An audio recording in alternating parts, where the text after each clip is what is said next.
Hello बच्चों, good morning. आप सभी का अपनी भाषा यूट्यूब चैनल में मैं गोपीराम हार्दिक अभिनंदन करता हूं।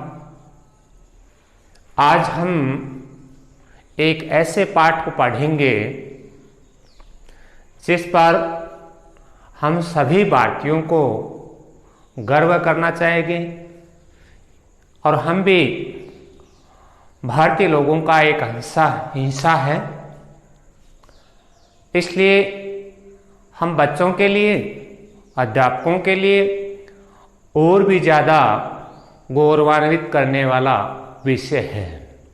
आज का जो पाठ है निश्चित रूप से भारत देश की गरिमा, भारत देश के गौरव को, भारत के अतीत को और भारत के भविष्य को बनाने वाला, निर्माण करने वाला जैसी बातों को हमें बताने वाला, सीख देने वाला पाठ है।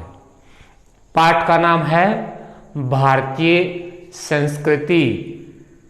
अब आप पाठ का नाम सुनते ही निश्चित रूप से आपको बहुत अच्छा महसूस हुआ होगा कि भारत का नाम भी है और संस्कृति भी है। हमारा देश जो है भारतीय संस्कृति के कारण ही विश्व भर में चर्चित है, प्रसिद्ध है, ख्याति प्राप्त है।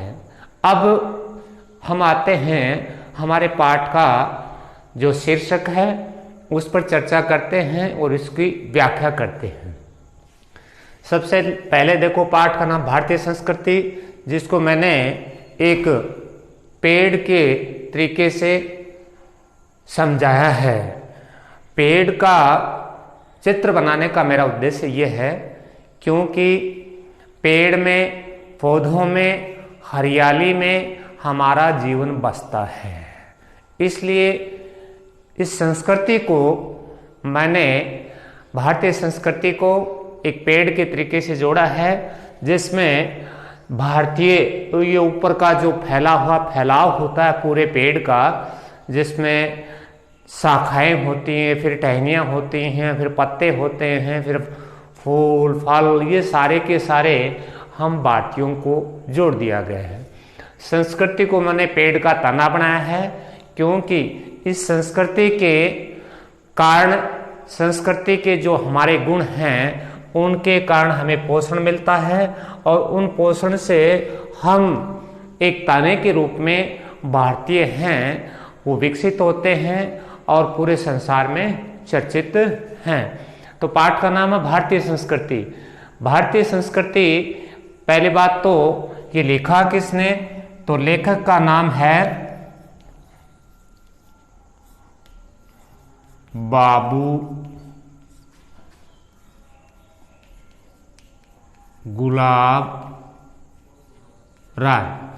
और पहले भी बताया ये कौन सी गद्य विद्या है इस पाठ में, तो ये आप ध्यान रखेंगे, ये पाठ है एक निबंध। बाबू गुलाब राय के द्वारा एक निबंध के रूप में इस गद्य विद्या को, इस पाठ को लिखा गया है और बड़ा ही बहुत ही रुचिपूर्ण है। यदि आप वास्तव में अपने जीवन को सुधारना चाहते हैं, अपना विकास करना चाहते हैं, अपना समाज में स्थान बनाना चाहते हैं, तो इस पाठ को आप गहराई से पढ़ें और उसमें जो भी बातें कही गई हैं उनको अक्सर से अपने जीवन में ढालने की पूरी कोशिश करें, तो आपका जीवन सुधर जाएगा। एक सुसंस्कृत आप भारतीय नागरिक बन जाएंगे। तो सबसे पहले अब हम चर्चा करते हैं इस पाठ के बिंदुओं की। सबसे पहले है कि भारतीय संस्कृति, पाठ का नाम है, तो संस्कृति है क्या। संस्कृति शब्द है वो संस्कारों से बना है। संस्कृति शब्द किससे बना है, संस्कारों से। संस्कार से संबंधित मैंने 2-3 वीडियो भी आपको पहले बनाकर भेजे हैं, तो थोड़ा बहुत आपके दिमाग में निश्चित रूप से संस्कार के बारे में आपको पता है। संस्कार का अर्थ होता है, देखो संस्कार का अर्थ होता है सुधार करना, संशोधन करना, परिष्कार करना। तीन शब्द हैं, तीनों में एक तरीके से ये पर्यायवाची कर सकते हैं, समानार्थी एक ही बात कही गई है। अब आप यहां समझे संस्कारों का शाब्दिक अर्थ सुधार करना, संशोधन करना, परिष्कार करना, ये हमारे संस्कारों हैं।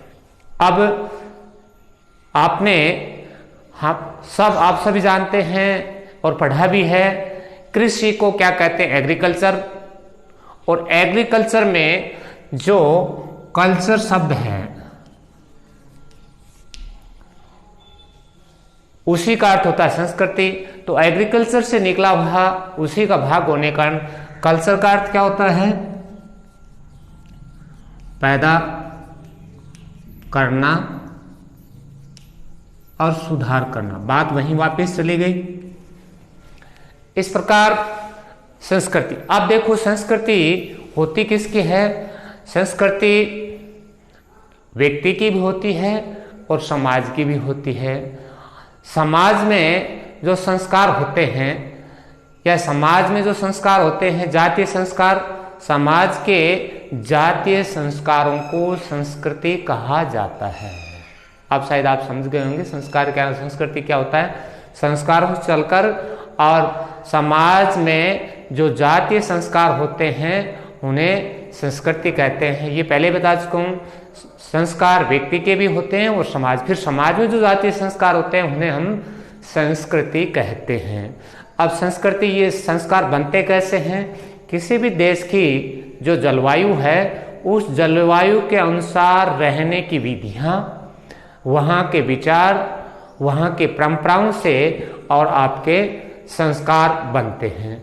परंपरा से संस्कार प्राप्त होते हैं, यानी जो हमारे पीछे चल रहे हैं परंपराओं से हमें संस्कार प्राप्त होते हैं और संस्कार, इन्हीं संस्कारों को हम व्यक्ति के, मनुष्य के सामाजिक और पारिवारिक जीवन में हमें देखने को भी मिलते हैं। अब बात आती है संस्कृति के प्रकार या संस्कृति के भाग। तो ये दो प्रकार की होती है, आंतरिक संस्कृति और बाह्य संस्कृति। लेकिन इससे पहले इस संस्कृति से जुड़ा हुआ, संस्कृति के बाद इसका एक बिंदु और है, वो है भाषा और संस्कृति। इसका भी बहुत महत्व है, इसको भी मैंने इस पेड़ से जोड़ दिया है। ये जो संस्कृति रूपी पेड़ है, इस संस्कृति में भाषा का भी महत्व है। भाषा है वो किसी भी देश की जातीय संस्कृति से जुड़ी हुई है। अब जातीय संस्कृति से कैसे जुड़ा हुआ है कि बहुत सारे ऐसे शब्द हैं जिनका अर्थ हमारे भारतीय भाषा में बहुत अच्छा है और अंग्रेजी भाषा में उनका अर्थ बहुत अलग दिखाई देता है। जैसा कि मैंने लिखा है, भाषा में इसमें चर्चा की गई है, थोड़ी तुलनात्मक अध्ययन किया गया कि हमारी संस्कृति और अंग्रेजी संस्कृति जिसका हम अनुसरण कर रहे हैं, जिसके पीछे हम अंधे हो रहे हैं, कितना अंतर है। तो इसमें दो वाक्य देखो, एक ये जो है अंग्रेजी में killing two birds with one stone. अब आप इसका पढ़ेंगे तो इसका मतलब एक पत्थर से दो जानवरों को या पक्षियों को मारना। तो जब इसका वास्तविक अर्थ देखते हैं तो इसका मतलब क्या, जानवर मारना, हिंसा का प्रतीक हो गया। जबकि इसी शब्द को हमारे क्या कहते हैं, एक पंथ दो काज, यानी एक साथ दो कार्य संभव। अब यहां आप देखिए कितना है, ये हमारा एक मुहावरा है जो हमें ये बताता है एक पंथ दो काज, एक साथ ऐसे कुछ कार्य होते हैं, हम एक करते हैं उसमें दो संपन्न हो जाते हैं। लेकिन यहाँ ये किसका है, हिंसा का प्रतीक है। तो ये दोनों भाषाओं में इतना अंतर होता है, ये आप ध्यान रखें कि भाषा का कितना महत्व है। अब देखिए भाषा में जो शब्द हैं उन शब्दों का हमारी हमारी संस्कृति में किस प्रकार उनका महत्व है। सबसे पहला कुशल। कुशल शब्द है वो कुश लाने से बना है। कुश आप जानते हैं क्या होता है? बैठने का आसन। और वो कहाँ काम लिया जाता है? जब हमारे धार्मिक कार्य संपन्न होते हैं तो उसमें इसको काम में लिया जाता है। इससे शरीर स्वस्थ और तंदुरुस्त होता है। अब ये शब्दों की भाषा की चर्चा कर रहा हूँ मैं, कितना अंतर हमारे शब्द है, उन शब्दों में हमारी संस्कृति बसी हुई है, उन शब्दों में हमारा भारतीयों का जीवन बसा हुआ है। नंबर 2 है गौ, जिसे गौ का अर्थ होता है गाय, और ये हमारे देश के लिए बड़ी पूजनीय है। इसे माँ के समकक्ष माना गया है। तो गौ से देखो कौन से शब्द बनते हैं? गोरक्ष, गवाक्ष, गवेषणा, गोधूली, गुरसी, यानी बहुत सारे शब्द हैं। इन शब्दों के सब के अपने अर्थ हैं। गोधूली वो समय जिसमें हमारे विवाह संस्कार संपन्न होते हैं। गुरसी जो गोरसे से बनाई जाती है, जिसमें गाय के दूध को ओटा जाता है, खीर बनाई जाती है। गवेषणा एक तरीके से खोज का शब्द है। गवाक्ष कहते हैं झरोखे को। पहले गाय के जो आंख हैं उसके आकार के गवाक्ष मकानों में रखे जाते थे। इसी प्रकार गोरक्ष, गोरस यानी एक गो जिसका शाब्दिक अर्थ गाय होता है, उससे जुड़े हुए इतने सारे शब्द हैं। तो बात कर रहा हूं मैं हमारी भारतीय संस्कृति में शब्दों का निर्माण। इसके बाद प्रवीण। प्रवीण शब्द है वो वीणा बजाने से बना है। और वीणा बजाने का अर्थ क्या होता है? एक संगीत उत्पन्न करना, एक ध्वनि उत्पन्न करना, जिससे हमें बहुत अच्छा महसूस होता है, मन प्रसन्न और खुश होता है। ये तो थी भाषा की। अब देखो हमारी जो भारतीय संस्कृति है उसके 2 प्रकार हैं, आंतरिक पक्ष और बाह्य पक्ष। अब आंतरिक पक्ष में हमारी कौन कौन सी क्रियाएं हैं, कौन कौन से ऐसे कार्य हैं जो आंतरिक पक्ष में हम करते हैं, देखते हैं, और दूसरा बाह्य पक्ष। तो पहले चर्चा करते हैं आंतरिक पक्ष, नहीं बाह्य पक्ष की कर लेते हैं, आंतरिक बाद में। बाह्य पक्ष है, बाह्य रूप में देखो क्या होता है। आप आज हम भारतीय संस्कृति से दूर हो रहे हैं तो ये हमारे लिए बहुत बड़ा खतरा पैदा हो रहा है एक अच्छे स्वस्थ और सात्विक जीवन से।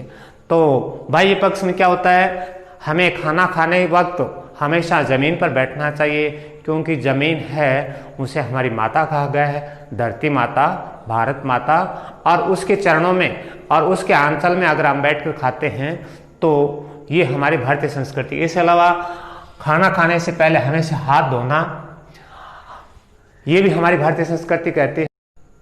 इसके अलावा स्नान, नहाना, ये हमारी भारतीय संस्कृति का एक धार्मिक अंग माना गया है। फिर चर्चा करते हैं कपड़े। हमारे भारतीय संस्कृति में जो कपड़े हैं उनका भी एक विधान है। आपने देखा होगा हमारे ऋषि मुनि पूर्वज हैं, उनके जितने भी कपड़े होते थे वो ढीले ढाले, लंबे, पूरे शरीर को ढके हुए। और उससे भी ज़्यादा कपड़ों में महत्व ये था कि बिना सिलाई के कपड़े ज़्यादा पहने जाते हैं, कम से कम सिलाई हो। अब आप इसमें पूछेंगे ऐसा क्यों था? पहली बात तो हर चीज़ को स्वतंत्रता चाहिए। शरीर जितना स्वतंत्र होगा उसका विकास उतना ज़्यादा होगा। आजकल हमने क्या कर दिया कि फैशन के दौर में पाश्चात्य संस्कृति का पीछा करते हुए, अंग्रेजी जो नीतियां उनको अपनाते हुए हमारे शरीर को कपड़ों से इस तरीके से बांध देते हैं कि शारीरिक विकास नहीं होता। और आज के बच्चों में पूर्ण विकास नहीं होने का ये मुख्य कारण है कि आप इन कपड़ों का विशेष ध्यान रखें। शरीर को भी स्वतंत्रता चाहिए उसके विकास के लिए। कई बार आपने देखा होगा लड़के और लड़कियां इतने टाइट जीन्स पहन लेते हैं कि उनसे चला नहीं जाता, उनसे बैठा नहीं जाता, और खून का संचरण निश्चित रूप से इन चीज़ों से प्रभावित होता है। हर जगह भारतीय संस्कृति हमें कुछ न कुछ ज्ञान देती है। कपड़े, सिर ढकना, जो आप सभी जानते हैं, जितने भी धार्मिक उत्सव होते हैं, जब भी हम धार्मिक स्थलों पर जाते हैं तो सिर को ढककर ही उसमें प्रवेश करते हैं। इसके पीछे भी हमारी भारतीय संस्कृति जुड़ी हुई है। आपने देखा होगा हमारा जो वैवाहिक कार्यक्रम होता है उसमें जब भी तिलकार्जन किया जाता है तो निश्चित रूप से सम्मान के रूप में सिर पर हाथ रखा जाता है, रुमाल रखा जाता है। इसी प्रकार जब मायरा विवाह में संपन्न कराया जाता है, भरा जाता है, उसमें भी आपने देखा होगा हर व्यक्ति अपने सिर पर रुमाल रखकर या हाथ रखकर तिलक करवाता है। तो ये हमारी भारतीय संस्कृति के बाह्य अंग जो हम देखते हैं, आप सभी जानते हैं। इसी प्रकार खाना खाने के लिए हमें अपने अंगों का प्रयोग करना चाहिए, हाथ का प्रयोग करना चाहिए, न कि चम्मच या किसी दूसरे माध्यम से, क्योंकि हाथ का अंश स्पर्श होता है तो उसका स्वाद दुगुना बढ़ जाता है। इसके बाद हमारी भारतीय संस्कृति में हर चीज़ को जोड़ा गया है। इनको यदि हम देखें तो सबसे पहले जैसे ऋतुओं में सबसे श्रेष्ठ बसंत को बताया गया। इसी प्रकार फूल है तो उसमें सबसे श्रेष्ठ हमारा कमल है। इसके बाद फल है तो फलों में सबसे ज़्यादा या सर्वश्रेष्ठ बताया गया आम। श्रीफल जिसमें नारियल है। जितने भी संस्कार होते हैं, जितने भी धार्मिक कार्य संपन्न होते हैं, उसमें आपने देखा होगा नारियल को हमेशा काम में लिया जाता है। अब इसके बाद वनस्पति आती है तो वनस्पति में सबसे ज़्यादा महत्व है, जो घास फूस छोटे होते हैं उसमें दुर्वा या दूब होती है। पेड़ में सबसे सर्वश्रेष्ठ पेड़ माना गया है भारतीय संस्कृति में पीपल, क्योंकि ये दोनों रात और दिन ऑक्सीजन गैस की सप्लाई देता है या हमारी पूर्ति करता है। पहाड़, जितने भी पहाड़ हैं उसमें सबसे सर्वश्रेष्ठ पहाड़ माना गया हिमालय। इसके बाद नदी जो सबसे पवित्र मानी गई है, पापों को धोती है, उस नदी का नाम है गंगा। पक्षियों में सर्वश्रेष्ठ माना गया है गरुड़। इस प्रकार देखिए पूरे के पूरे जितने भी प्रकृति के सौंदर्य के श्रृंगार है उन सब को हमारी भारतीय संस्कृति समाहित किए हुए जोड़े। अब हम आते हैं भारतीय संस्कृति का आंतरिक अंग। इसमें मनुस्मृति में 10 अंग माने गए हैं। उन 10 अंगों में देखो सबसे पहला धैर्य, धीरज, क्षमा, माफ करना, दया, किसी के प्रति अच्छा भाव रखना, असत्य, चोरी न करना, शौच, शारीरिक क्रिया। इसके बाद इंद्रिय निग्रह, हमारी जो 5 ज्ञानेंद्रियां हैं उनको नियंत्रण में रखना, सत्य बोलना, धी, विद्या, शिक्षा, सात्विकता, शुद्धता। ये 10 मनुस्मृति में भारतीय अंग बताए गए हैं जो आप पढ़ते रहते हैं। अब देखिए इसके बाद भी इस भारतीय संस्कृति के हमारा जो जीवन है वो कैसा हो, उसके लिए इसी की शाखा है। व्यक्ति को जीवन में हमेशा दान देना चाहिए। दान को ही अपना वास्तविक धन माना गया। आपके पास कितना भी धन है उसमें से आप जो दान कर रहे हैं वो आप ये समझिए आपका स्वयं का धन है, बाकी धन आपका नहीं है।